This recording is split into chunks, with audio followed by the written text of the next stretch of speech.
So a lot of online questions about Hawaii, and I thought I'd take the time to just answer a few of them as a local, someone who was born and raised here and is currently living here with my family. And by the way, we're here visiting this park near Diamond Head. I don't know if you can see, but it's a pretty nice park. It's actually the first time we've been here, so hopefully my son is enjoying the walk. We went to the playground a little earlier, but maybe a little bit too windy for him. Hello from Hawaii.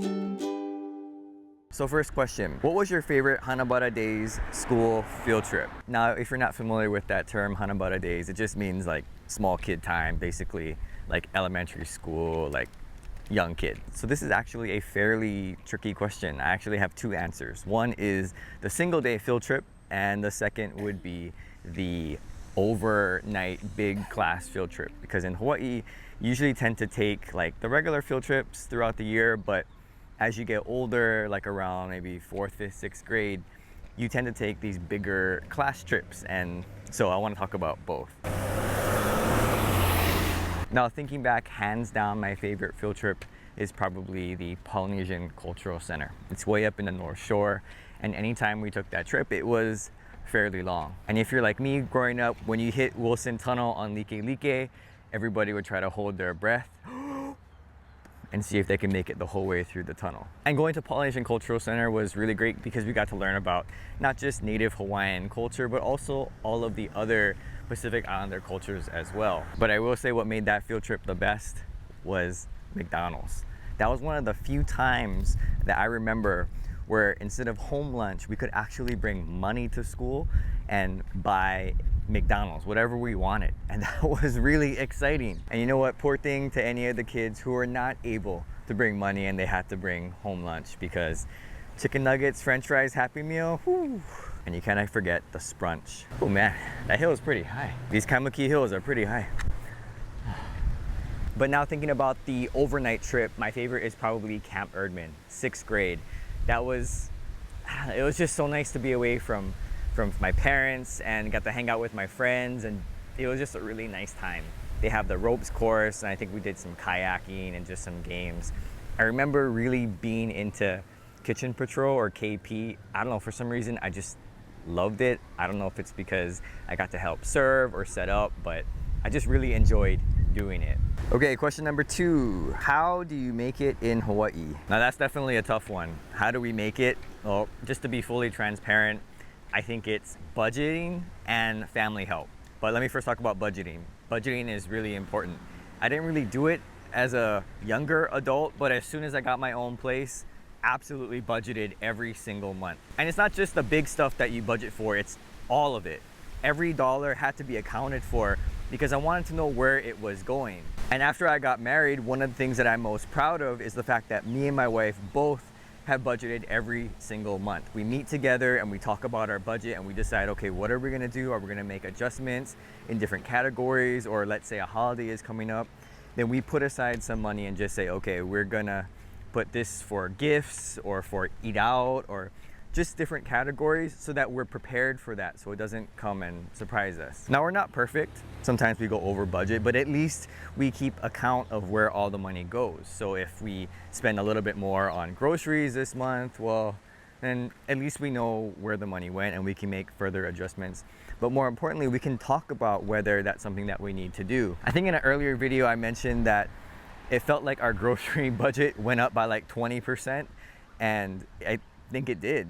And so we talked about ways to increase our food budget and maybe decide, okay, we do need to make some cuts in other areas so that we got more money for food. I know you can't really see that view, but let me go back a little bit. It's pretty nice. There's Diamond Head right there, and the ocean, Waikiki, downtown. Now, I would be remiss if I didn't talk about family help. And I think that's one thing that people don't often share, and maybe it's out of shame, I don't know, but the fact is that a lot of people get family help, and that helps to bridge that gap, you know, those extra groceries, those extra Costco runs. And it's something that I'm not ashamed to say that sometimes my parents do help. Now, most of the time we do pay them back, but sometimes, you know, they pick up lunch, we pick up lunch, and they pick up lunch probably more often than we pick up lunch for them. But it's just something nice that we tend to do. So there is a lot of family help that is involved. Hey bud, thanks for waiting, bud.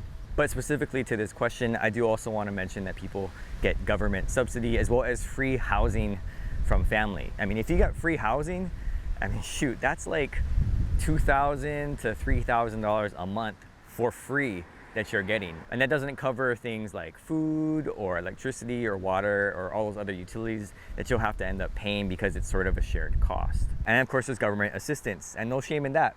I had government assistance back when I was in Oregon because I was so poor, I didn't even know I was that poor. So I had to get food stamps and EBT to help pay for some of my groceries. Of course, there's the obvious work 2 to 3 jobs, but those other things I think are things that people don't really talk about. All right, we're almost done. Hopefully he doesn't lose his shoes. We're down the home stretch. We'll probably end up going down there.